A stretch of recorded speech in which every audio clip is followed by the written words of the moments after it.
வெற்றிவேல் முருகனுக்கு அரோரா எல்லாம் வல்ல பிரணாபுரி இறைவன் கருணாச்சலமூர்த்தி பெருமாசலம் ஸ்ரீ ஞான தண்டாபுரம் சங்கரோரா குருநாதர் அருணாபெருமான் திருவிடையே சரம் சம் எம்பெருமான் கருணை முழுதும் மற்றும் குருநாதர் ஸ்ரீ அருணாசுவாமி திருவேம்பு திருப்பண்ட மகாமந்திரத்தில் கௌமார் இனத்து வரிசைப்படி பாடலில் 1097 எழு பிறவி நீர்நில என தொகுக்கும் பொது பாடலுக்கான பாராயணத்தையும் பொருளுக்கும் பழனியான திருவிடை சமைப்பு முருகாச்சரம். இந்த பாடல் முருகா, இந்த உடம்பு அடியும் முன்னர் அடியனுக்கு உபதேசித்து அருள் புரிவாய் என்று இணக்கமாக வேண்டிக் கொள்கிற அற்புதமான பாடல். அதாவது உபதேசம் ஒளிவர பாடப்பெற்ற பாடல். தனதான தான தத்த தனதான தான தத்த தனதான தான தத்த தனதான என்ற சந்த குறிப்பையுடைய பாடல். ரொம்ப அற்புதமான பாடல். முதல்ல பாடல் ஒரு முறை பார்த்துடலாம். அதாவது எழுபிறவி நீர் நிலத்தில் இருவினைகள் வேர்பிடித்து இடர் முடைகளை முளைத்து வளர் மாயை எனும் உலவையை பனைத்து விறக குடையை குழைத்து இருள் இலைகளை தழைத்து மிக நீளும் இளவு நனையை பிடித்து மரணபடமே படுத்து இடியும் உடல் மாமரத்தின் அருநீழல் இசையில் விழ ஆதபத்தி அழியும் முனமே எனக்கு இனியது ஓர் போதகத்தை அருள்வாய். வடுவு நெறி பேச தக்கன் இசையும் மகசாலை உற்ற மதி இரவி தேவர் வஜ்ர படையாடி மலர் கமல யோனி சக்கர வளைமருவு பாணி விக்ரமரைய எதிர் வீர உக்ரர் புதல்வோனே அழகிய கலாப கற்றை விகட மயிலேறி 8 அஜலம் மிசை வாகையிட்டு வரும்பேலா அடலசுரர் சேனை கெட்டு முறிய மிக மோதி வெட்டி அமர சிறை மீள விட்ட பெருமாளேன்னு முடிகிறார். இப்போ வழக்கம் போல முதல் பதி எடுத்து அதை பொருளை பார்ப்போம். எழு பிறவி நீர்நிலத்தில் இருவினைகள் வேர்பிடித்து இடர் முளைகளை முளைத்து வளர் மாயை எனும் உலவையை பனைத்து விறக குலையை தழைத்து இருள் இலைகளை தழைத்து மிக நீளும் இளவு நனையை பிடித்து மரண படமே படுத்து இடியும் உடல் மாமரத்தின் அருநீழல் இசையில் விழ ஆதபத்தி அழியும் முனமே எனக்கு இனியது ஒரு போதகத்தை அழ்வாய். இதுதான் முதல் பகுதி. என்ன சொல்றாருன்னா, அதாவது 7 பிறப்புகள் என்று சொல்லப்படுகின்ற நீர் கொண்ட நிலத்தில் நல்வினை தீவினை என்ற இரு வினைகள் என்கின்ற வேர்கள் ஊன்ற கொண்டு இடர், அதாவது துன்பம் என்கின்ற முளைகள் முளைக்க வளர்ந்து மாயை பொய்த்தோற்ற உணர்ச்சிகள் எனப்படும் இந்த உலகையே கொம்புகள் பனைத்து செழிப்புற்று பெருத்து விரகம் காமம் என்கின்ற தளிர்கள் தளிர்விட்டு இருள் அஞ்ஞானம் என்கின்ற இலைகள் செழிப்போடு தழைந்து மிகவும் பெரியதாகி இளவு கேடு என்னும் நனை, அதாவது பூ மொட்டுக்கள் அரும்பிவிட மரணம் இறப்பு என்கின்ற பழம் பழுத்து ஈற்றில் இடியும் முறிந்து அழிந்து போகின்ற உடல் எனப்படும் மாமரத்தின் அல்லது பெரிய மரத்தின் அரிய நிழலாகிய ஆதபத்திரம் குடையானது உடல் எனப்படும் நிழல் தரும் மாமர குடை இசையில் விழ அதன் பண்பு இழந்துபட அழியும் முன்னரே எனக்கு நீ இனிமை தரும் ஒரு உபதேச மொழியை அருள் புரிவாயகன்னு முதல் பதில வேண்டுகிறார்.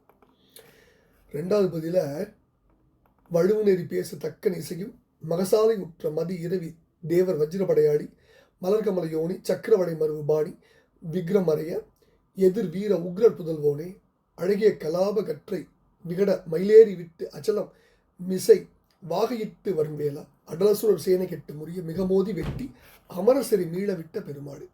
அதாவது தவறான வழியை பேசிய தக்கன் அமைத்த யாகசாலைக்கு சென்றிருந்த சந்திரன் சூரியன் தேவர்கள் குல்சாயுத படையை கொண்ட இந்திரன் திருமாலின் உந்தி தாமரை மலரில் தோன்றிய பிரம்மன் சக்கரம் சங்கு இவர்களை ஏந்திய திருக்கியுடைய திருமால் இவர்களின் விக்ரமம் பராக்கிரமம் மறைந்து ஒடுங்க அவர்களை எதிர்த்து அடக்கிய வீர உக்ரமூர்த்தியாம் சிவபெருமானுடைய புதல்வனே அழகுள்ள தோகை கூட்டத்தை கொண்ட விகடமயில் அழகிய மயில் மீது ஏறி 8 மலைகளையும் வெற்றி கொண்டு திக் அந்தத்தில் உள்ள அஷ்டகிரிகளும் நடுங்க வைத்து வெற்றி கொண்டு வலம் வந்த வேலவனே வலிமை வாய்ந்த அசுரர்களின் சேனை அழிபட்டு முறியும்படி மிகவும் பலமாக தாக்க அவர்களை வெட்டி அடித்து தேவர்கள் சிறை நின்றும் மீண்டு வரும்படி செய்த பெருமாளே இனியதொரு போதகத்தை அருள்வாயன்னு வேண்டுகிறது. இதான் இந்த அற்புதமான பாடல். இப்போ இந்த பாடல் இருக்க சில முக்கிய குறிப்புகள் மட்டும் நம்ம வழக்கம் போல பார்ப்போம். முதல்ல, அதாவது மாமரத்தின் அருநீள், ஒரு மரத்துக்கு உடலை ஒப்பிட்டு அந்த மரம் தோன்றும் நீர்நிலம் பிறவினோ அதனுடைய வேர் வினைனோ அதனுடைய முளை இடர்கள்னோ அதனுடைய கொம்பு மாயை பொய்த்தோற்றங்கள்னோ அதனுடைய தடுகள் காமம் ஆசைனும், அதனுடைய இலைகள் அஞ்ஞானம்னும், அதனுடைய பூ மொட்டுக்கள் சூழ்வுறும் கேடுகள் என்றும், அதனுடைய பழம்தான் அதாவது மரணம் சாவுன்னு உருவப்படுத்துகிறார். இந்த உருவகம் வந்து மும்மணி கோவையில் இருக்குது. அதாவது பட்டினத்தழுடைய திருவிடை மருதூர் மும்மணி கோவையில் யானென பேரிய நச்சு மாமரம் நனிமிக முளைத்து பொய்யென சோடுகள் போக்கி பெய்யும் பாவ பகரடை பரப்பி பூவென கொடுமை அரும்பி கடுமை மலர்ந்து துன்ப பல்காய் தூக்கி பின்பு மரணம் படுத்து நரையடை வீழ்ந்து தமக்கும் பிறர்க்கும் உதவாது இமைப்பில் கடியும் இயற்கையோர் உடைத்தே அப்படிங்கிற அரிதறிது மானுடாத அரிது அப்படிங்கிறனால உடலை சிறந்த மரம் அப்படின்னு சொன்னார் போல. ரொம்ப அற்புதமான ஒரு நயம் இந்த பாட்டு. அடுத்தது ஆதபத்திங்கிற ஆதபத்திரம் என்பதுடைய கடைக்குறை தான் குடை. வெயில்படா வகை விரித்து போது புக்கதென்று சுருக்கிய பூம்பட்டாத பத்திரம் போன்றன தாமரை அடவின்னு வில்லிபாரத்தில் வருது.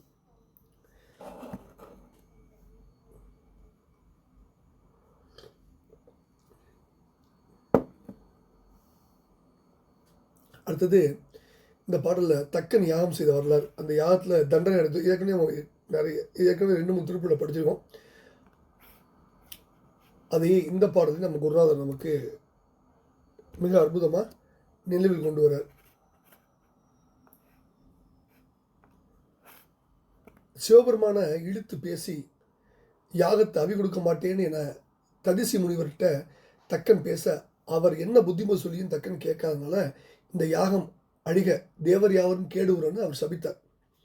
உங்கள் ஈசனோர் குணமிலன் அவனுக்கு ஈதலின்றி யாம் புரிகின்ற மகத்தாவி எனதும் நாதனை கொலோ பழிக்குவன் இவனென முனிவரன் அழன்ன கொதித்தான் சங்கரனை விலக்கி இன்று புரிகின்ற மகம் சிதைக தக்க நின்னோடு இங்குறையும் அமரெல்லாம் அழியுற இன்னே என்ன இசைத்து ததீசி முனி சென்றான் அப்படின்னு கந்தபுரம் சொல்றார். அடுத்தது வீரபத்ரர் வந்து சிவபெருமானுடைய ஏவலால் யாகத்தை சிதைத்தன். யாகத்தை அடித்த மூல புருஷர் சிவனே. அதனால வீர உக்ரர் புதல்வோனேன்னு சொன்னார். தக்கன் வேள்வி தகர்த்தருள் ஆளவாய் சொக்கன்பார் சம்பந்தம். அதே தான் இந்த பாடல் நம்ம குருநாதரும் அதே கருத்தை வலியுறுத்துறார். இப்போ இந்த அற்புதமான பாடலை முதல்ல 7 பிறவி நீர் வளர்த்துங்கிறது நம்ம ஏற்கனவே படிச்சிருக்கோம். பிறவி 7 வகை: தேவர், மனிதர், விலங்கு, பறவை, ஊர்வன, நீர்வாழன, தாவரம். இவற்றில் முதல் 6 இயங்கியல் பொருள், அதாவது இயங்குதினி, சங்கமம், சரம் அப்படின்னும், இறுதியில் நின்ற ஒன்று நிலையியல் பொருள், அதாவது நிலைத்திணை பொருள், தாவரம், அச்சரம் அப்படின்னு சொல்கிறோம். 84 லட்சம் யோனி பேதங்கள் ஒரே சேரும் 84,100,000 யோனி பேதம் நிறைசேர படைத்து அவற்றின் உயிர்க்குயிராய் அங்கங்கே நின்றான்ப திருஞான சம்பந்த பெருமானுடைய திருவெளிமலை தேவாரத்தினுடைய சாரம். இப்போ யோனியுடைய கரு வேறுபாடுகள் 84 லட்சம் என்ன, தேவர் 14 லட்சம், மக்கள் 9 லட்சம், விலங்கு 10 லட்சம், பறவை 10 லட்சம், ஊர்வன 11 லட்சம், நீர்வாழ்வு 10 லட்சம், தாவரம் 20 லட்சம், ஆக மொத்தம் 84 லட்சம். ஊர்வ 11ஆம் 9 மானிடம், நீர் வரவை நாற்கால் ஓர் பப்பத்தாம், சீரிய பந்தமாம், தேவர் 14 அயன்படைத்த அந்தமில் தாவரம் 4-5ங்கிற பழம்பாடலை சொல்கிறது. இந்த 7 வகை பிறப்பும் 4 வகைப்படும்: அண்டசம், ஸ்வேதசம், உற்பிச்சம், சாயுஷம். அண்டசம்னா முட்டையில் தோன்றுறது, அண்டம்னா முட்டை, சம்னா பிறந்தது, பறவை, பல்லி, பாம்பு, மீன், தாளு. ஸ்வேதசம்னா வேர்வையில் தோன்றுவது, பேன், கிருமி, கீடம், விட்டில். உற்பிச்சம்னா வித்து, வேர், கிழங்கு முதலியவற்றை மேல் பிளந்து தோன்றுவது. உற்பித்துல மேல் பிளந்து மரம், செடி, கொடி, புல், பூண்டு. சராயுசம்னா கருப்பையில் தோன்றுவது. சராயுனா கருப்பாசைப்பை. இவை தேவர், மனிதர், 4 ஆள் விலங்குகள் முதலியன. இந்த பிறப்புகள் அறிவு வகையாலும் முறைப்படுத்தப்பட்டிருக்கு. என்ன, புல், செடி இதெல்லாம் வந்து ஒரு அறிவு. நந்து, சங்கு, சிப்பி இதெல்லாம் ஊர்வனம். இவைகளுக்கு பரிசமும் சுவையும், அப்போ 2 அறிவு. செல்லு, எறும்பு பரிசம், சுவை, மோப்பம் உண்டு, 3 அறிவு. நண்டு, தும்பி இவர்களுக்கு பரிசம், சுவை, மோப்பம், காணம், 4 அறிவு. விலங்குகளுக்கு மனிதர்கள் சிலருக்கும் இந்த 4 அறிவோடு கேட்டல் 5வது அறிவு உண்டு.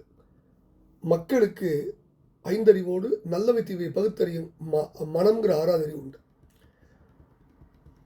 இதுதான் தொல்காப்பியத்தில் சொல்கிறார். ஒன்றறிவே உற்றதறிவே, இரண்டறிவதுவே அதனோடு நாவே, 3அறிவதுவே அவற்றோடு மூக்கே, 4அறிவதுவே அவற்றோடு கண்ணே, 5அறிவதுவே அவற்றோடு செவியே, 6அறிவதுவே அவற்றோடு மனனே, நேர் இதின் உணர்ந்தோர் நெறிப்படுத்தினார் தொல்காப்பியத்தில். ஓரறிவு உடம்பால் உணர்வது, ஈரறிவு உடம்பு நாக்கு இவற்றால் உணர்வு, 3அறிவு உடம்பு நாக்கு மூக்கால் உணர்வு, 4அறிவு உடம்பு நாக்கு மூக்கு கண்ணால் உணர்வு, 5அறிவு வந்து உடம்பு நாக்கு மூக்கு கண் காதால் உணர்வு, 6அறிவு வந்து உடம்பு நாக்கு மூக்கு கண் காது மனம் இவற்றால் உணர்வு. இந்த 7 வகை பிறப்பும் உடம்பாகிய ஒரு மரம் ஒழிப்பதற்கு நிலம். இருவினைகள் வேறுபடுத்து உடம்பாகிய மரம் 7 வகை பிறப்பு என்கிற மண்ணில் தோன்றுறது. மரம் தோன்றுவதற்கு வேறு இன்றியமையாது.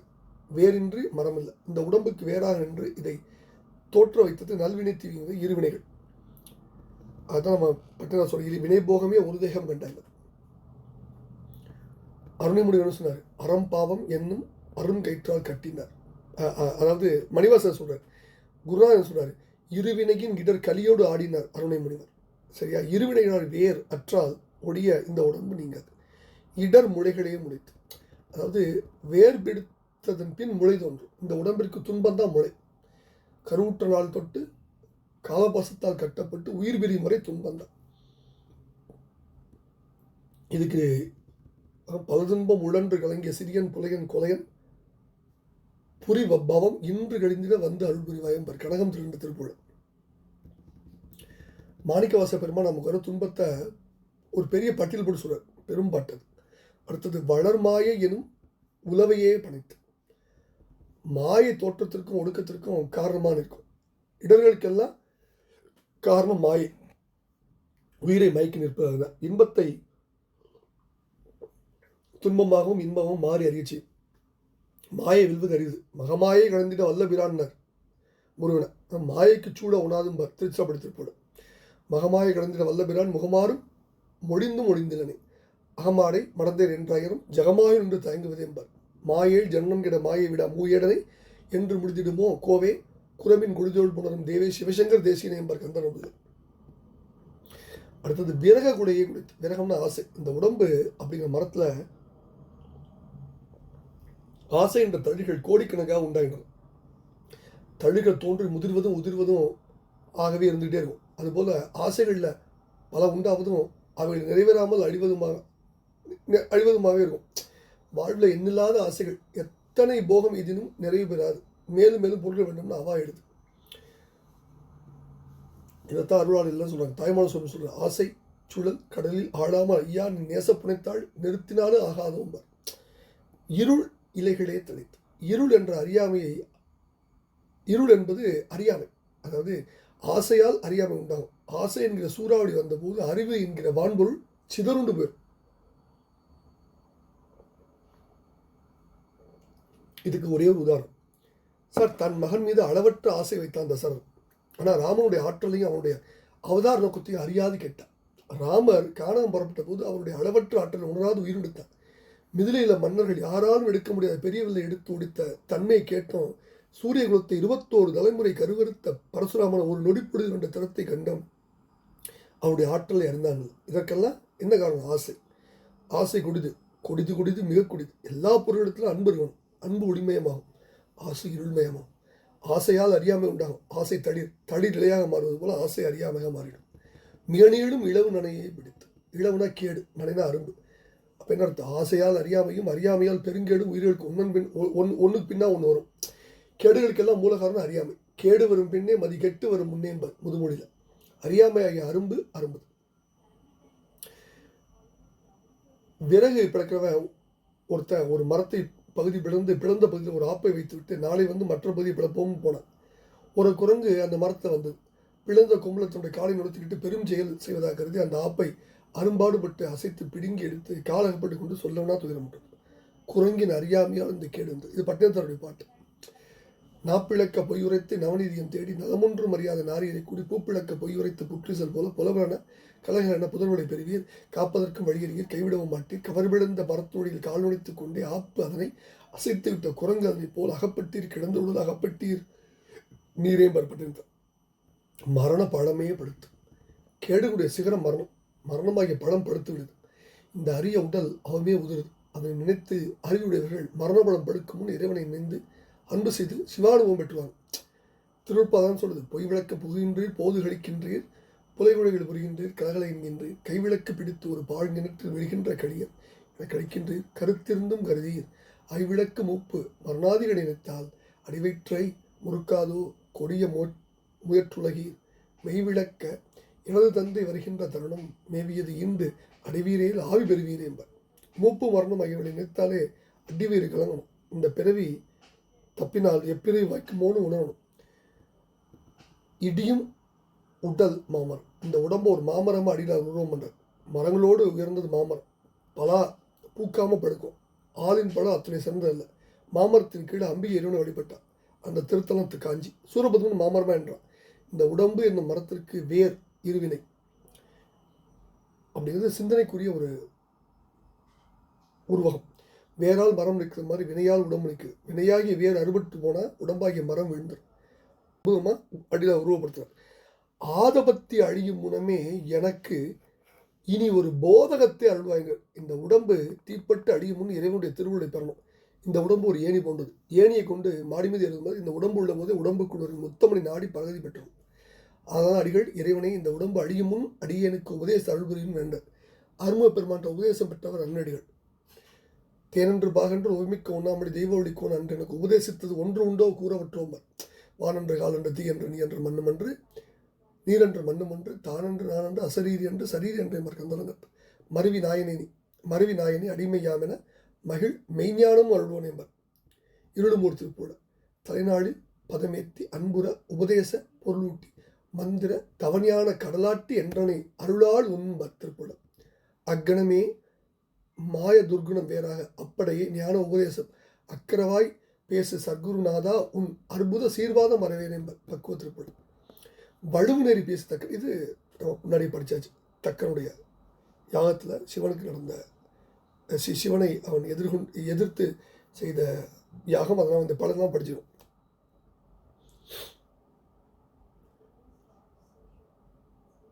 சிவத்தை வணங்காத தக்கன் எப்படி தலை இழந்து நிலை இழந்தான். அவன் தந்தை பிரம்மதேவனும் முன்பு தலை இழந்தவன் தான். தந்தையுடைய மகனும் சந்திரன் உடல் தேர்ந்தான். சூரியன் பல் இழந்தான். இந்திரன் அயன் மால் முதலியோடு தண்டிக்கப்பட்டார். இது படிச்சிடும். இந்த வரலாறு திரும்பி சொல்கிறேன். இந்த அற்புதமான பாடம் என்ன கருத்துனா, முருகா இந்த உடம்பு அழியும் முன் அடியேனுக்கு உபதேசித்து அல்புரிவீர் என்று வேண்டிக் கொள்கிற பாடலை பழனியாண்டன் திருவிழு சமர்ப்பித்து அவன் அருள் பாத்திரமாம் வெற்றிவேல் முருகனுக்கு அரோரா. முருகாசனம் குரு அருணா பெருமாள் திருடலையே சமர்ப்பித்தார். முருகாஜனம்.